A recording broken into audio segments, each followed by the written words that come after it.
selalu dalam lindungan Allah Subhanahu wa Ta'ala dan juga selalu diberikan kesehatannya. Amin ya rabbal alamin. Oke.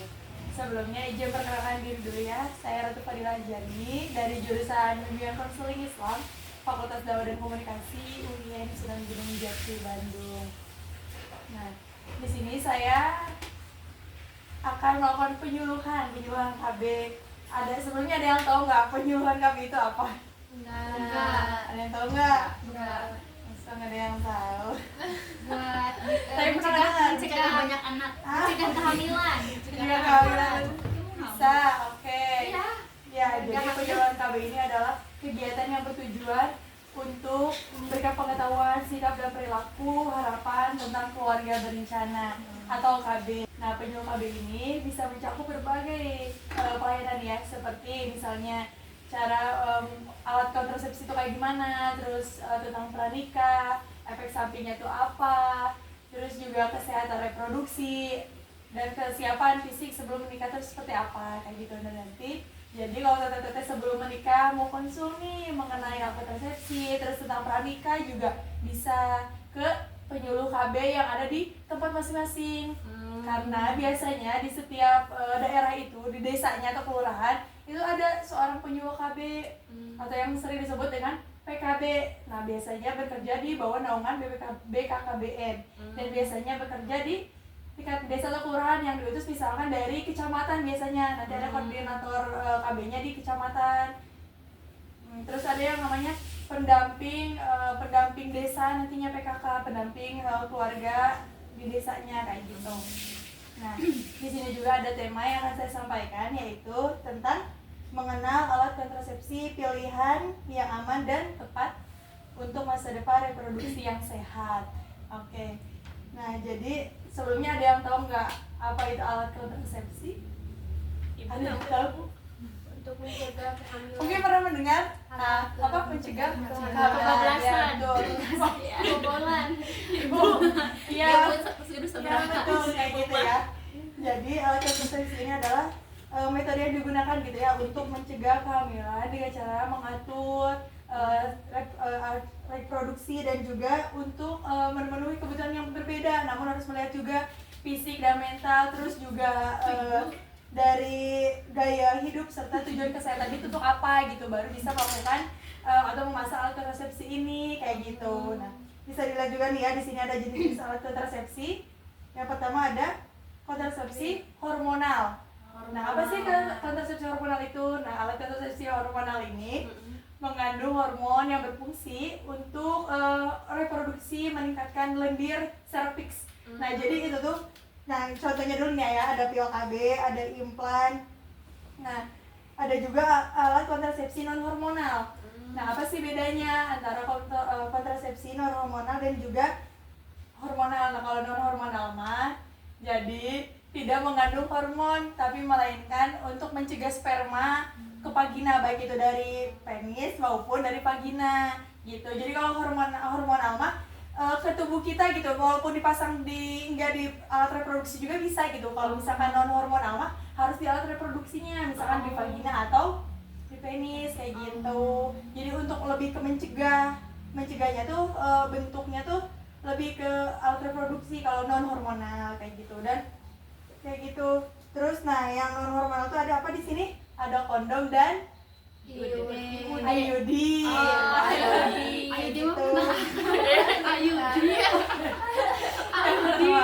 Oke, kita jelasin satu-satu ya. Nah, ini pil KB ini tuh adalah obat yang diminum setiap hari untuk mengatur ovulasi atau pelepasan sel telur. Nah, terus untuk pil KB ini tuh manfaatnya tuh untuk mudah digunakan ya, keunggulannya tuh, dan juga bisa mengatur menstruasinya lebih aman lah gitu ya. Terus tapi kekurangannya itu harus rutin. Terus kalau misalkan kelupaan kayak gitu harus balik lagi dari awal. Dan juga bisa jadi ke kebablasan tadi kayak gitu kalau lupa gitu ya, kalau untuk pil KB. Jadi harus benar-benar sesuai nih, misalkan hari kita kan ada di depannya tuh ada hari-harinya di sini teh.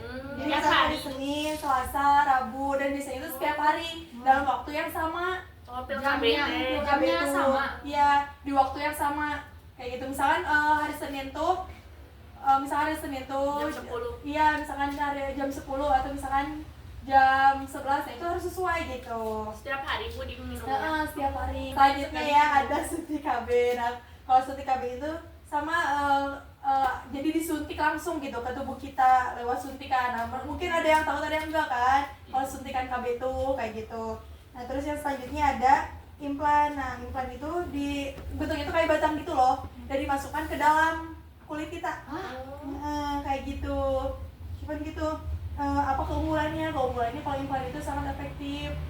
Nah 2-3 tahun katanya. Namun kekurangannya memerlukan prosedur medis untuk pemasangannya, karena memang pasti susah ya gitu, dan nanti juga ada proses pengangkatan, itu juga harus melalui medis.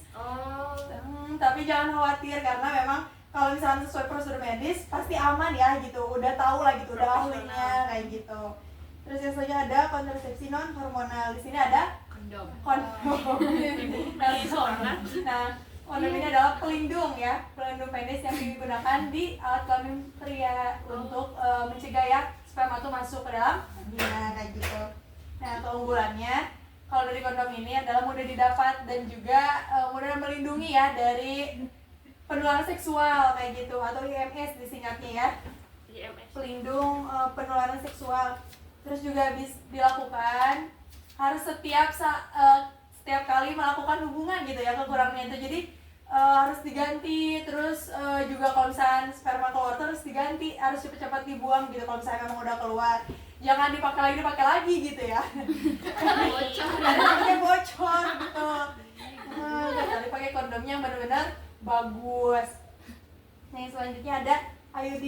Nah sebelum ke IUD sebenarnya, nah di kondom ini tuh ada beberapa rasa ya teman-teman. Apa aja Ibu? Iya sesuai ini nih. Ya, sesuai warnanya. Kalau misalkan kuning, misalnya rasanya apa ya?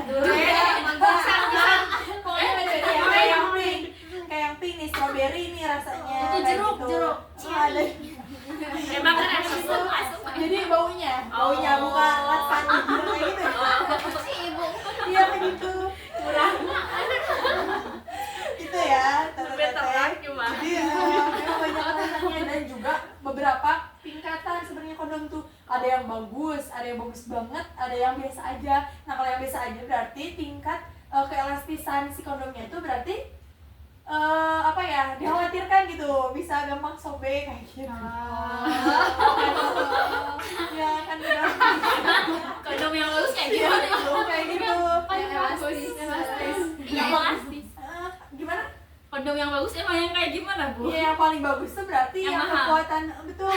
yang tahan, harga ada kualitas. Biasanya beli di mana itu, Bu? Betul.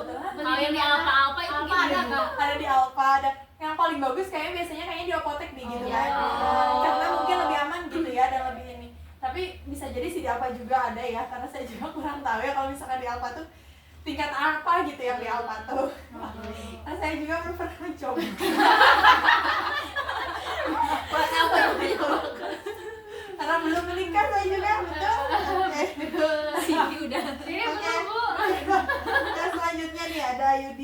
Nah, IUD ini untuk pencegahan pembuahan yang langsung dimasukkan ke Dalam vagina. Kalau ini mah 1-1,5 tahun katanya gitu untuk pemasangannya tuh bisa dipakainya tuh. Nah ini mah jadi bentuknya kayak gini nih kalau udah dipasang. kayak payung. Jadi juga bisa menyebabkan kram. Jadi efeknya tuh kram dan juga pendarahan ringan. Gak boleh capek-capek ya kalau pakai Iya payung? betul. Kalau pakai itu kalau misalnya takut tinggi beribadah mungkin ya kalau misalnya banyak pikiran. Nah nanti kalau misalkan teteh pengen lebih tahu gitu ya, bisa konsultasi langsung ke seorang penyuluh KB-nya atau tenaga medis yang ada di tempat teteh masing-masing gitu ya, langsung di sana. Nanti aku pakai itu. Itu kalau bagus gimana, Bu? Bagus berarti Saudara aku pakai kayak ini. gitu. Kalau pipis gimana itu teh? Kalau pipis Aman, sama sih, aman. aman saja Tapi kan. tahu ada tuh, Gak kerasa, gak kerasa. Kayak gitu. Udah elastis gitu. Udah masih nyimpen didinya udah. Dia elastis gitu kan. Oh, Bukan kayak bukan besi, bawah. bukan sama bidan, bukan kayak besi. Iya, sama tenaga medis. Jadi nanti ada Atau penyuluh bisa KB, dimasukin seorang penyuluh sendiri. KB. Nah, seorang penyuluh KB itu nanti bagian konsultasinya, misalnya ibu baiknya mau kayak gimana, maunya yang mana. Terus misalkan nggak tahu nih, nanti dijelasin dulu biasanya sama penyuluh KB baiknya gimana. Terus misalkan fisik ibunya tuh keadaannya kayak gimana sekarang. Jadi dikonsultasi dulu kayak gitu. Kalau misalkan udah tahu nih, misalkan saya mau pakai ini karena bla bla bla bla, ya udah it's okay gitu. Soalnya di penyuluh KB juga nggak bisa memaksakan gitu maunya konselingnya tuh apa kayak gitu. Jadi tergantung kembali lagi gitu. Yang penting kita sudah mengingatkan selaku penyuluh KB kayak gitu. Itu mah terserah kayak gimana, nah bentuknya kayak gini nih, itu masuk ke vagina kita gitu. Tapi implan di tangan tuh. Implan? Kalau implannya di tangan, biasanya di sini nih biasanya. Segede apa sih, Bu? Kalau implan kecil, Kayak jarum. nggak jarum atau segede gini nih, agak gede dari Kayak jarum. nyere. Kayak sapu lidi gitu, segede gituan. Kayak susuk. Susu kayak gitu. Iya. Iya, segede gituan, tapi agak gedean mah. Kalau susu kan kecil banget kan, kayak jarum. Kalau ini agak gede. Jadi emang masukannya benar-benar harus pakai tenaga medis gitu. Nggak boleh sembarangan. Misalnya pengen dipakai di rumah sendiri ya nggak bisa. Tenaga dalam. Iya kayak gitu. Sama ngetes kekebalan tubuh Kayaknya Takut nih, Ibu takut. takut ya, tapi jangan takut, jangan hirau, jangan risau karena tenang karena kan tenaga medis juga pasti kan maksudnya nggak mungkin menyakiti lah gitu ya, walaupun ada sedikit sakit mungkin ya resiko mungkin gitu ya. 9 menit gitu. Dia mah nggak mau pakai alat apapun coba di KB. Oh iya, berarti itu mah Alhamdulillah Sampai 100 anak anaknya banyak. Ternyata eta mati. Atau cewek maka ada susulan. Calon-calon banyak anak. Oh iya, iman tak kumaha su. Iya. Iya, paling 11 ini. 11 Pemain bola. Tim bola ya. Main drama halilintar. Kamu main bung ya. Bentar, Yang naik pil KB. Bung kita bisa pohon. Pil KB pasti tiap hari. Malah lupaan lagi ya. Nah, selanjutnya ada metode pembelajaran penghitungan dalam volasi gitu ya, metode volasi. Yang pertama ada kalender dan suhu tubuh. Dalam metode ini kita bisa menggunakan perhitungan siklus menstruasi untuk menghindari hubungan pada masa subur. Jadi misalkan masa subur tuh biasanya seminggu setelah haid. Nah itu tuh di masa-masa subur itu berarti teteh harus hati-hati kalau misalnya nanti udah bersuami istri ya, kalau udah berumah tangga gitu harus hati-hati. Berarti gak boleh melakukan hubungan kalau memang misalnya pengen jangan dulu punya anak gitu setelah punya maksudnya setelah anak pertama nggak mau dulu punya anak. Nah berarti kita harus benar-benar memperhatikan kalau misalnya menggunakan metode pembelajaran ini gitu. Terus yang selanjutnya ada metode pembelajaran penghitungan atau juga dengan disebut dengan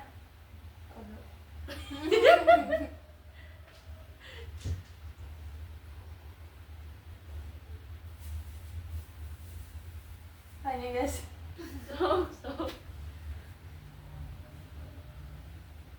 Pendamping Nah, dari iya. ibu PKK. tapi kalender itu tuh kan nggak ada zat kimia apa-apa ya. Kalau misalnya kalender mah memang dari menstruasi kita gitu, gimana aturannya kayak gitu. Yang selanjutnya ada sterilisasi. Nah kalau sterilisasi ini tuh ada sterilisasi pria atau vasektomi ya, yang mana sterilisasi ini mah benar-benar menghentikan aliran sperma. Jadi permanen ini mah. Malah, Iya, kalau Disterilkan. ya disterilkan. Nah, ini sangat efektif. Namun kekurangannya tidak bisa dikembalikan lagi gitu si spermanya tuh. Kayak kucing. Kalau misalnya mau dikembalikan lagi mungkin harus ke tenaga medis gitu juga, harus mengeluarkan beberapa, maksudnya pengeluaran keuangannya pasti besar banget ya gitu. Kayak gitu. Terus juga ada buat perempuannya namanya tubektomi. Itu buat perempuan. Nah, itu prosedur medis untuk memotong atau menutup saluran palopi pada vagina wanita. Itu juga sama permanen dan efektif. Namun gitu nggak bisa dikembalikan. Jadi kecuali dilakukan pembedahan, dibedah lagi setelah ditutup teh gitu. Sifatnya permanen, tidak bisa dikembalikan lagi gitu setelah dipotong atau ditutupnya tuh. Nah, di dalam Islam juga ya, pandangan Islam mengenai sterilisasi ini tuh sebenarnya nggak boleh nih, nggak terlalu dianjurkan karena memang ini permanen gitu. Sedangkan kan sunahnya, kodratnya juga manusia itu memiliki keturunan, sebaik-banyaknya keturunan dan juga sebanyak-banyaknya keturunan gitu ya kalau bisa. ya memang kalau misalkan memang diri kitanya gitu sanggup dan siap gitu. Ya kayak gitu. Jadi memang di dalam pandangan sudut Islam juga tidak terlalu dianjurkan gitu. Ada beberapa pendapat ulama yang tidak membolehkan gitu untuk melakukan sterilisasi ini kayak gitu. Jadi tidak dianjurkan. Cuman harus tahu gitu ya bahwa kalau misalkan laki-laki juga bisa kayak mungkin yang mau transgender ya nauzubillah itu biasanya pakai itu kan, maksudnya pakai sterilisasi itu kayak gitu pakainya. Yang perempuan juga kayak gitu karena kan mungkin biar alat kelaminnya tuh sesuai gitu ya sama selayaknya gitu. Kayak misalkan laki-laki kan mungkin ya kalau misalnya mau dibuat vagina gitu ya, atau misalkan dia alat kelamin yang berbeda berarti harus ditutup dulu dong kalau yang sebelumnya. Nah kayak gitu itu menggunakan sterilisasi ini kayak gitu. Yang selanjutnya ada faktor yang mempengaruhi pemilihan alat kontrasepsi. Apa saja sih faktornya. Nah yang pertama ada kondisi medis. Pertama kondisi medis itu misalkan tidak disarankan untuk individu karena misalkan karena dari diri si ibunya tuh kurang bagus gitu, kurang fit, atau misalnya mentalnya kurang atau fisiknya kurang kayak gitu. Jadi tidak dianjurkan kayak gitu ya. Terus juga adanya sebuah efektivitas dari setiap metode ini. Jadi setiap metode ini memiliki tingkat efektivitasnya. Kayak misalkan yang IUD atau implan itu tuh menyesuaikan lagi gitu dari pasangan masing-masing. Juga harus dibicarakan dengan keluarga atau pasangannya kayak gitu. Yang baiknya tuh kayak gimana, maunya kayak gimana, harus dibicarakan juga dengan suami. Jangan main pihak sendiri gitu. Suami mah pengennya implan deh, ini di IUD atau nyata bisa kukumaha gitu kan, ribet juga nantinya kayak gitu. Terus apa aja sih manfaat alat kontrasepsi dalam kesehatan reproduksi ini? Yang pertama ada mencegah kehamilan yang tidak direncanakan kayak gitu. Nah karena bisa memberikan kendali juga berapa anak sih yang mau dimiliki gitu, yang mengenai gitu ya. 5, 6 terus lebih baik. boleh. Terus juga mengurangi risiko penyakit seksual atau IMS. Nah dengan alat contohnya tadi kondom, nah itu bisa mencegah penularan penyakit seksual kayak gitu. Betul. Juga bisa mengatur siklus menstruasi kan kayak gitu. Terus juga ada mengatur siklus menstruasi. Nah ini juga bisa, jadi menggunakan alat kontrasepsi itu bisa mengatur menstruasi kita lebih ini ya gitu, biasanya lebih teratur kayak gitu. Terus ada bisa menurunkan resiko kanker. Nah juga bisa menurunkan resiko kanker karena apa? Mungkin karena ada obat juga di dalamnya. Jadi kalau misalkan ada takut terjadi hal-hal yang tidak diinginkan, ini bisa gitu sebagai alat pencegahannya sel kanker ovarium gitu, khususnya di rahim kita kayak gitu. Nah, yang selanjutnya kenapa sih harus penting ya konsultasi dengan tenaga medis? Seberapa penting sih? Nah ini tuh sangat penting sekali ya, karena mengingat kita harus mengetahui dulu gitu kondisi setiap ibu-ibu yang mau melakukan alat kontrasepsi ini, atau misalnya teteh-teteh pengen tahu nih kayak gitu apa aja sih alat-alatnya. Nah ini juga benar-benar harus konsul dulu gitu, harus dibicarakan baik-baik kayak gitu. Jangan sampai terburu-buru juga, apalagi kalau misalkan udah di pertengahan tapi pengen ganti, kan lebih sakit ya, maksudnya lebih kayak perjuangannya juga beda lagi gitu. Kayak misalnya harus dikeluarin dulu terus dipasang lagi kayak gitu kan ribet juga gitu. Jadi benar-benar harus melihat kondisi kesehatan juga kayak gitu. Terus juga harus tahu informasi yang lebih jelasnya, manfaatnya itu apa, kerugiannya itu apa, efeknya itu apa, kayak gitu. Harus benar-benar menyesuaikan dengan pilihan dan tujuan gitu kesehatan teteh-teteh nanti gitu. Nah jadi kesimpulannya, pilihlah alat kontrasepsi ini yang tepat gitu ya untuk reproduksi yang sehat. Memilih alat kontrasepsi yang tepat ini adalah keputusan yang penting untuk masa depan reproduksi keluarga berencana yang baik gitu. Ya, jadi setiap kontrasepsi ini memiliki kekurangan dan kelebihannya masing-masing. Jadi harus benar-benar memahami kayak gitu. Dan juga harus dibantu oleh tenaga medis. Jangan berani gitu memasang sendiri. Jadi jagalah reproduksi Anda dan selalu merencanakannya dengan bijak. Kayak gitu ya teteh-teteh. Jadi jangan takut juga tadi alat kontrasepsi ini. Jadi benar-benar harus konsultasi. Kalau misalnya memang takut, berarti harus benar-benar konsultasi juga punya KB bagaimana caranya biar nggak takut untuk masa ini. Kayak pokoknya berencana itu keren. Terima kasih ya. wabillahi taufiq walhidayah. Wassalamualaikum warahmatullahi wabarakatuh. Waalaikumsalam.